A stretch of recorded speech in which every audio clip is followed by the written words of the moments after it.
ചെയ്യാൻ പോകുന്നതേ പിന്നെ നമ്മൾ രാസവളം എങ്ങനെ ഇടുന്നത് കാണിക്കാനായിട്ട്. രാസവളം എല്ലാവർക്കും പേടിയായി ഇടാൻ, കാരണം ഇത് കരിഞ്ഞു പോകും. അപ്പോൾ അതുകൊണ്ട് നമ്മൾ ഒരു ചെറിയതിനകത്തും വലുതിനകത്തും ഏത് രീതിയിൽ രാസവളം ഇടണം എന്ന് കാണിച്ചത്. ആദ്യം നമ്മൾ ഇതൊരു ചെറിയ മുല്ലയാണ്, കുറ്റുമുല്ലയാണ്. ഇത് തീരെ ചെറുതാണ്. അപ്പോൾ ഇതിനകത്തെന്ന് പറയുന്നത് നമ്മൾ ഒരുപാട് വാരി വലിച്ചിടാനൊക്കെ പറ്റില്ല. അപ്പോൾ അത് നമ്മൾ ഇങ്ങനെ രണ്ട് വിരൽ കൊണ്ട് എടുക്കുന്നത് ഇത്ര ഇട്ടാൽ മതി.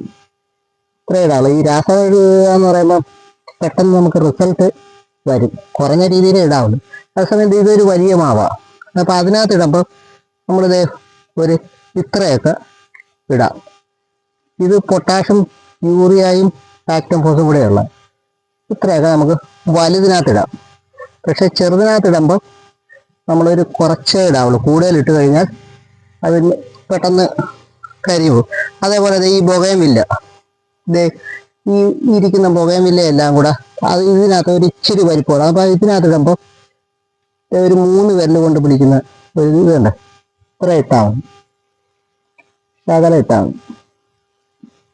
ബൊഗൈൻവില്ലയ്ക്ക് ഇത് മാത്രമല്ല, വേറെ വളം ഇടണം, അത് ഞാൻ പിന്നെ പറഞ്ഞുതരാം. അപ്പം ഇങ്ങനെ വളമിടേണ്ടത്.